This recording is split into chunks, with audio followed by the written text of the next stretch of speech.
আপনাদের সবাইরই একটা মজা দেখাই।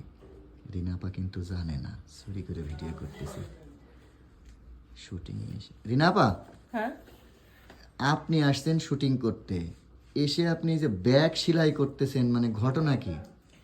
আর বলো না ভাই, শীতকাল, এই সেট থেকে ওই সেট, এই যে কম্বলটা আমাকে নিয়ে আসতে হয়, চাদরটা নিয়ে আসতে হয়।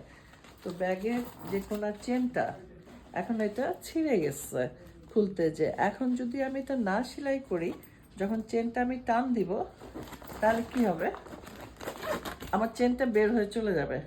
তাহলে আমার তো গাড়িতে এটা রাখতে অসুবিধা হবে। আর আমি সুই সুতা সবসময় সাথে রাখি, আমি বাসায় সেলাই করি, এই জন্য তো সেলাই করে নিচ্ছি তোমার লাইটের ফাঁকে, বুঝেছো?